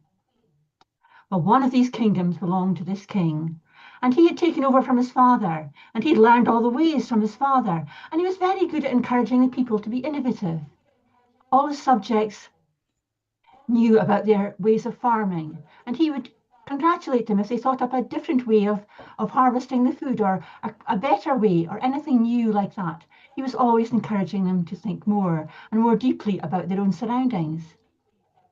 And the people, because of this, got to know him that bit better. And he was a very caring king. And when he got married, well, it was a great day of celebration. The Queen in such resplendent dress, and him standing there, and all the people cheering, and not just cheering on the outside, but they were cheering on the inside because they really did love their king. Well, not too long after that, they had a daughter, a beautiful baby daughter. And well, the king was so taken with his daughter, and he spent lots of time with her as soon as she was able to walk. He wasn't too interested in the baby bit, but once she started to walk and talk, he would take her out in the garden, and they would see things together, and they would play. And the king was very happy, and so was his wife, the queen. But as happens, time went on, and nothing stays still forever. And well, the queen noticed a difference in the king. He wasn't the one that wanted to go out in the garden anymore to see what was going on there. He wasn't so light-hearted. He seemed to be a bit more withdrawn. But to begin with, she wasn't sure she was just seeing things or being overly aware. Or maybe she wasn't being aware. Maybe it was totally different to that. She wasn't quite sure, but she decided she would keep an eye on what was going on and take it from there. Well, she did. She did. She noticed that the king spent a lot more time indoors. And she noticed that in the evening, after the evening meal, he would often go downstairs to the vaults. And she was quite surprised, and what would he be doing there? And then she started to worry. She started to worry that maybe there was something going on that she couldn't control. Maybe he had met someone else. Maybe he loved someone else. Maybe he didn't want the life that he had with her anymore. But that didn't really seem to fit. But in the end, she decided that after the evening meal, she would follow him to try and see what happened. And sure enough, the first night, she watched him carefully, but she wasn't quite quick enough. And she didn't want to draw attention to herself, so she just let it be. But the next night she was ready. She was really ready. And when he went downstairs, she followed a distance behind. And sure enough, he went to the vault. And when she went to the vault, she thought she heard voices, so she strained to go nearer and nearer. But when she went nearer and nearer, she discovered it was just one voice. It was his voice, her husband's voice, the king. And he was counting. He was counting. And he was going over it again and again. And he was sounding full of happiness about it all. And there was a lot of clinking going on. And she was surprised, and she really didn't know what to make of it all, but something stopped her from actually just intruding. And after that, well, she didn't actually have to wait very long, because there was an incident in the garden. The king had a beautiful garden, and lately he hadn't been in it that much, but his daughter had been plaguing him and saying, "Come on, Dad, you have to take me into the garden, like we used to do." And so he went. And when they were going round, there was a satyr. Now, a satyr has legs like a goat, and ears and horn like a goat, but the top half is of a man. And this satyr was clearly lost and not quite stable on his feet. So maybe he just had too much wine. Maybe he'd been a bit carried away, because normally this particular satyr was very careful, and he was a true servant of that god Dionysus. Because Dionysus was the god of wine, the god of revelry. And here was one of his closest allies, somebody that always worked hard for him. Because when people are intoxicated, they say all sorts of things that probably they shouldn't. But these little satyrs, they're always there, they're always listening for any tasty little secrets that come about. And they keep Dionysus informed. And so it all goes on. And Dionysus' importance is maintained. Well, when the king saw the satyr, he immediately knew that it would belong to Dionysus. And he said to the satyr, "Look, I'll take you home. Make sure you're all safe and sound." And then he would come back to his own garden. So that's what he did. And Dionysus was overjoyed to see his satyr. And he wasn't too hard on him. He just got a bit carried away that particular night and drank too much instead of listening to all the conversations. Well, Dionysus said, "I'm so happy to have this satyr back. I'm really happy. I was beginning to worry about him when he didn't come back overnight." And he said, "I want to give you a gift. A gift. A gift from the gods. A gift from Dionysus. This was wonderful." And he was so happy, was the king. Now the king, well, he thought about it, and he thought, "I know what I'll have. I'll have some treasure in a big box, and this treasure will be golden, and it'll be very important, and I'll keep it." And then he thought to himself, No, come on, Midas. This is an opportunity. You are going to get the gold. You can have as much as you like. This is the god Dionysus. He will give you anything you wish for. Come on, up your game. So he did, and he said, "I would like enough gold to fill all the galleons in my fleet." And there were many, and there were many huge ones. And he thought, yes, that's what I'll do. But actually, he was just thinking about all this inside his head, and he hadn't actually said it out loud. Because then he thought to himself, well, maybe not. Maybe he'll ask for something else. But he was very clever, and he said he would wait until the morning, because that was when Dionysus was going to grant his wish. So first thing in the morning, he goes down to the beach, and he says, "I've decided, Dionysus, that I would like the magic touch." And well, Dionysus said, "Are you sure you want the magic touch? Have you thought about this?" And of course, Midas said, "Of course I have. I've thought about it all night.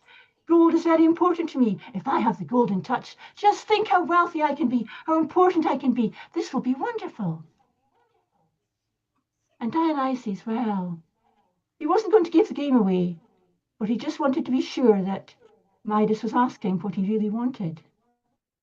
And it was what he really wanted at that time.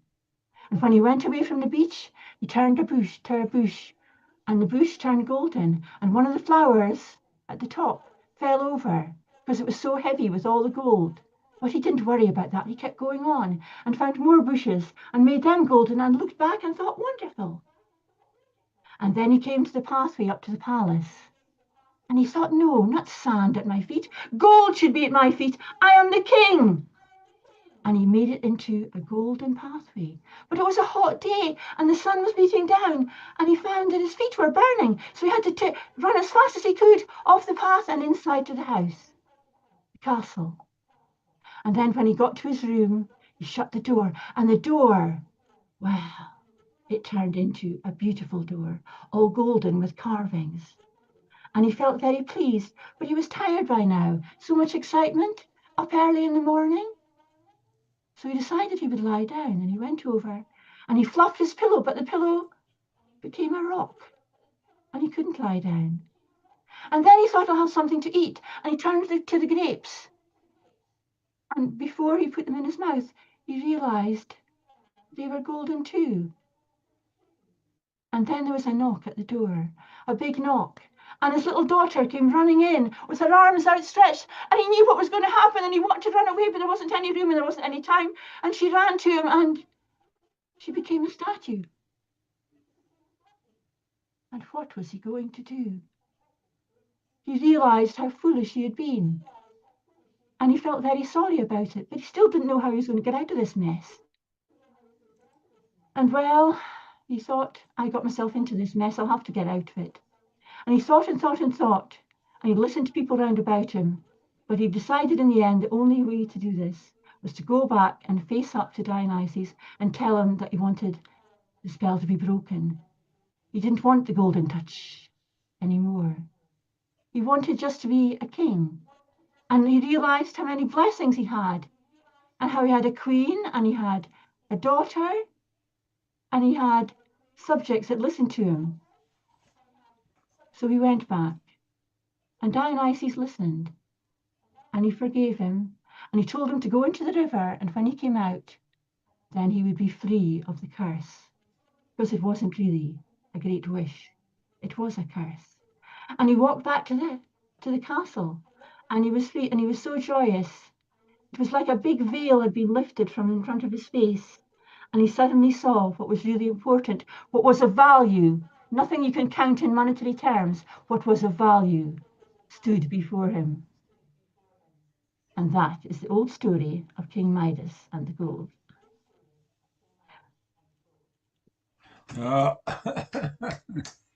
Diana, I have just missed you being here.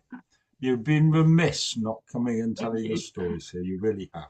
And thank you very much for that. Great. Right, so I've got two more now. So time has passed, and I've always said I'll sit here for as long as it takes, so that's not a problem. So I've asked Baden to be last this time because someone's got to anchor the ship. So I'm going to go to Norman, who you did say, Norman, you had an announcement and a short story. So how long is short? Depends on what size the giant is.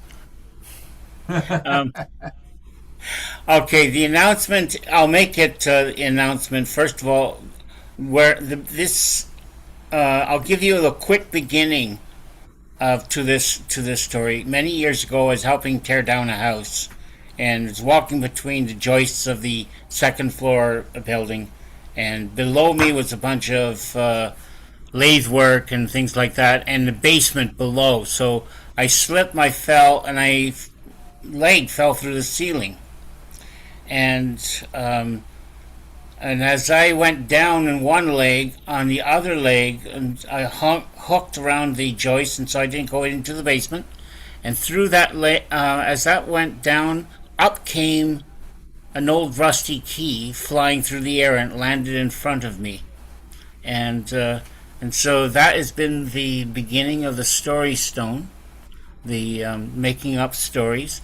And one of the stories made up on its journey was to Marrakesh.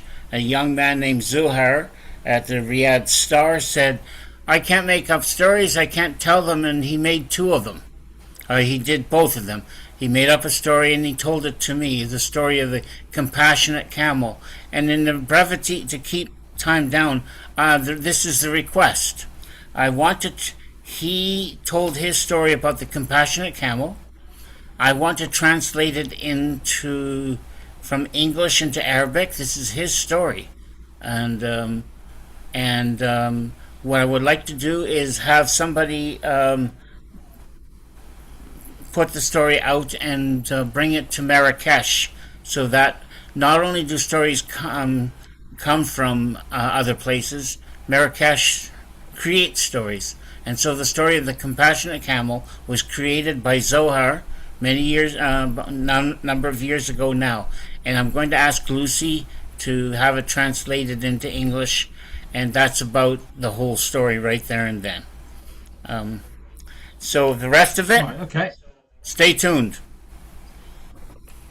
Okay, Norman, that's fine. So, Baden, last but very much not least, whatever Baden says, whatever Baba says, don't listen to a word he says, right? Now, Sally was here earlier. I don't know if she's still here, but I have arranged, because you know there's a bit of a shortage on accommodation at Marrakesh, so you two are going to share a room together.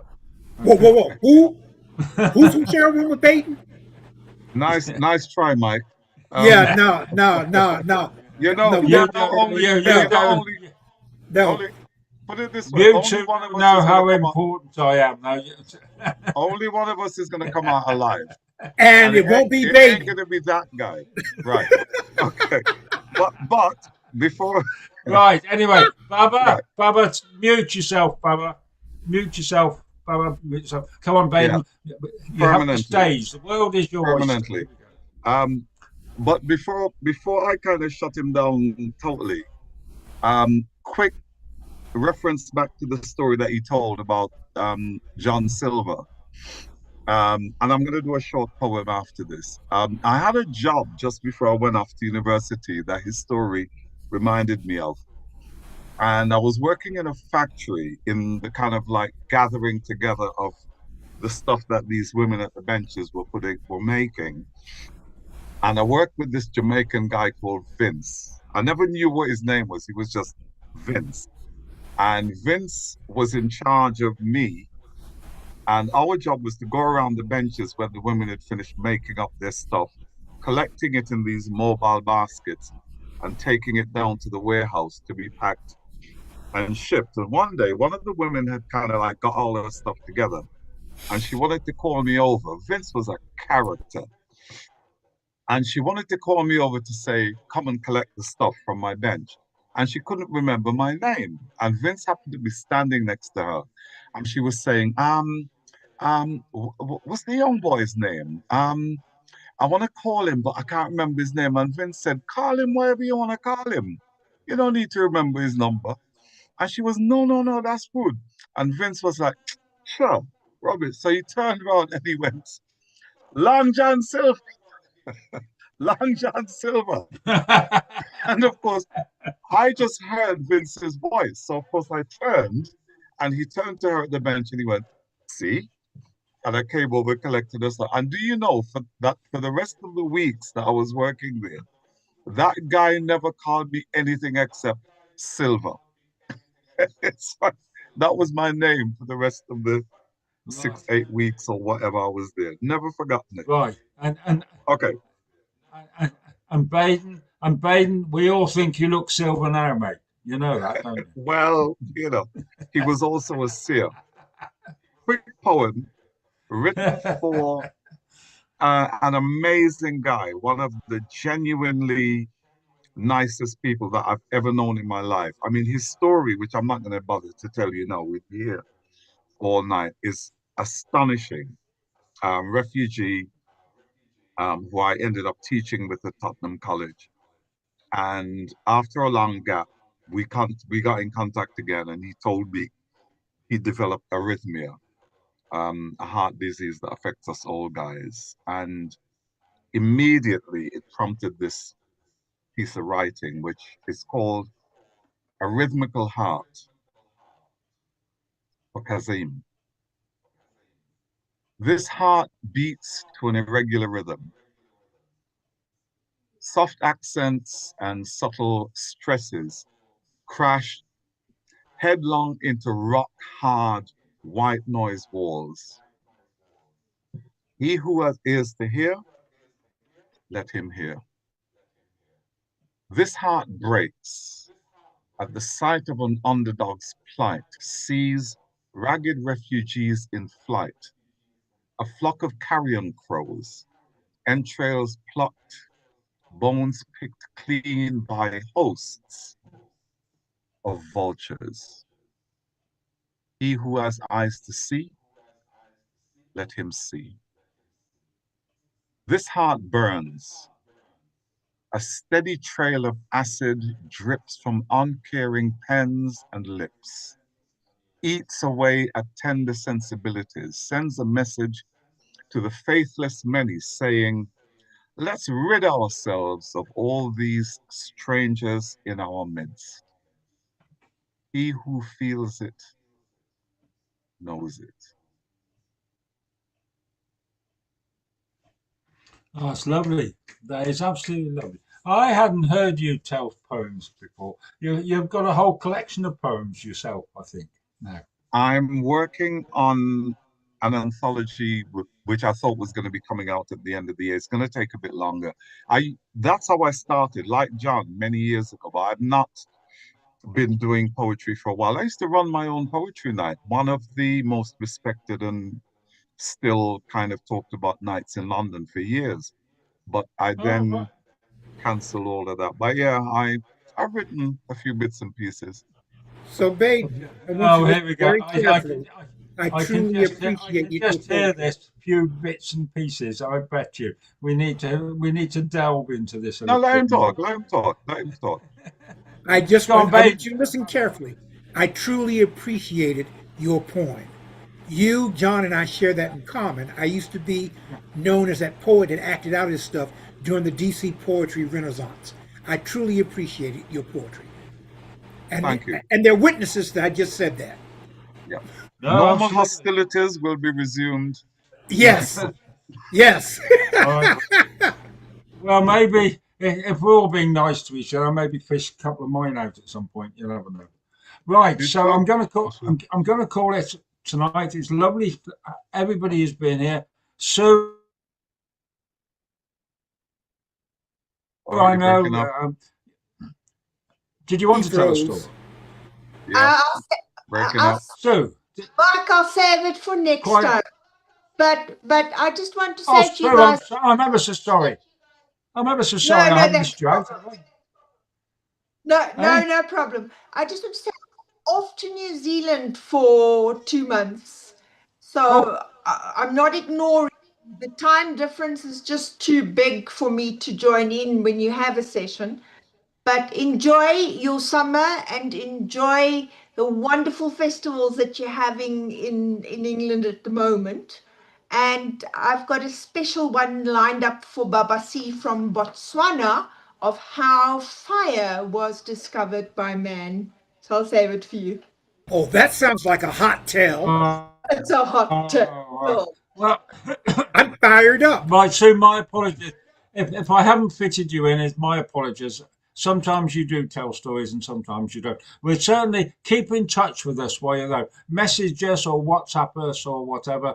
And so keep in touch so we know where you're on your travels and things like that. And if you're in New Zealand, do me a personal favour and hop into Hobbiton, okay, and say hello to the Shire, because I would love to do that one day. I really would. Okay, and I know a couple of Gandalfs. I can see one of them already. Okay, from here.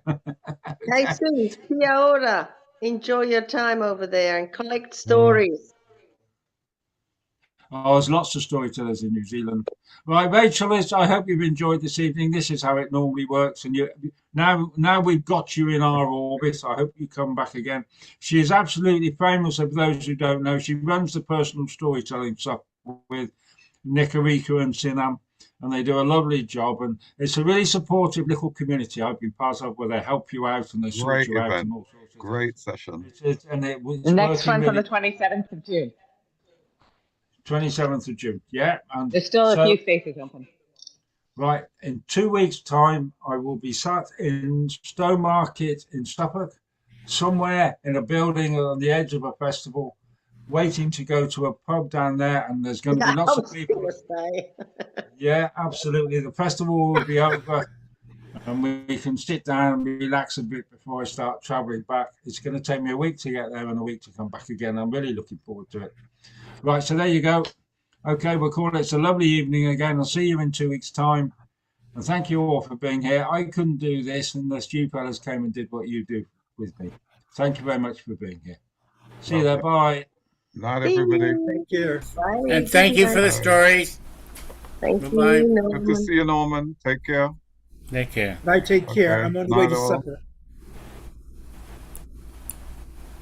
Norman, we'll talk later. Evita.